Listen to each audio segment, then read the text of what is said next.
Hey everybody, Crypto Mentor 99. How you doing? It is still Sunday, early evening, the 20th of October. And for some reason today I was thinking about Detroit, Michigan. I know a handful of people in Detroit, but I know a ton of people in Michigan, the state of Michigan.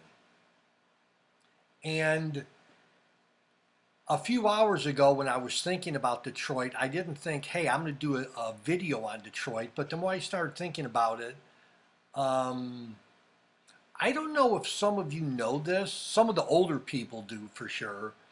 But some of the younger folks, like you always hear about, real estate's in a bubble, the US dollar's falling. And you're like, well, that doesn't really affect me, right? Like I'm going to school, high school or college, or I have a job, but none of that really affects me. And I read about, the upcoming recession and the stock market crash, and you're like, well, that's not going to affect me.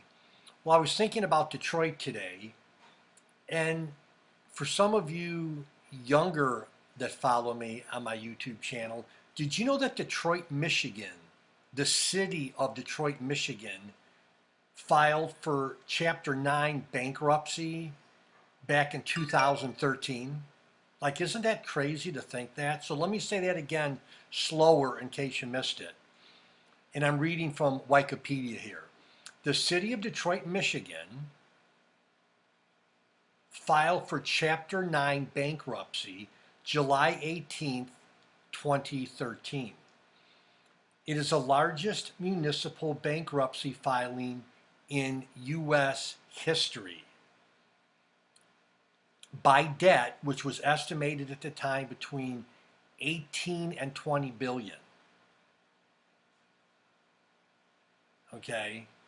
While Detroit's population has declined from a peak of 1.8 million in the 1950s, its July 2013 population was reported by the New York Times as 700,000. So I'm going to put in the link below the first link from Wikipedia, Detroit's bankruptcy, which is crazy enough. And then I'm going to share an article, oddly enough, written by the Chicago Tribune, which is Chicago's paper. 5 years after declaring bankruptcy, Detroit is reborn at a cost. It's been 5 years since Detroit bottomed out after decades of decline, admitting in the largest U.S. municipal bankruptcy filing ever that the country's one-time industrial engine could no longer pay its bills. The turnaround since that time, 2013, has been remarkable, with major investments that have brought new jobs, the rebirth of neighborhoods, yada, yada, yada. Now, they interviewed one lady, Jean Estelle, who was 65 years old.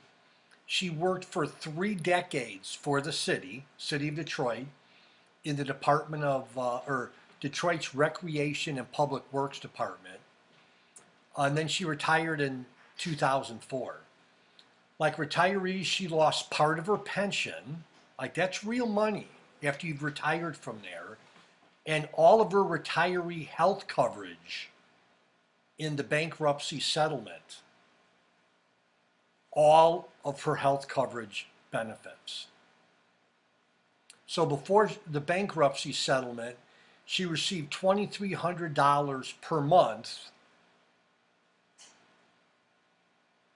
and her co-pays from her insurance used to be $3. Now they're $25. And you're like, well, that's not that much. But she takes 8 medications. And she says when she's sick, she goes to the doctor less. So why am I stating all this doom and gloom? What are you saying, Crypto Mentor 99? What I'm saying is you got to prepare yourself. Not if it's coming, when it's coming. And if you were to know me in real life, I'm as calm, cool and collected as the next person. but you have to prepare for the unexpected. Don't put your head in the sand like an ostrich and say, well, this could never happen to me. That just happens to people in Detroit and those retirees. And, I could never be affected. So I don't know. I guess I'm just trying to give you information of what might happen to you in the future. Because believe me, if the city of Detroit can declare bankruptcy and its pensioners be drastically affected, it could affect you too. Anyhow, be prepared. Love you. Don't need to scare you. Don't want to scare you. But just giving you some information on what I'm reading today. Love y'all. Bye bye.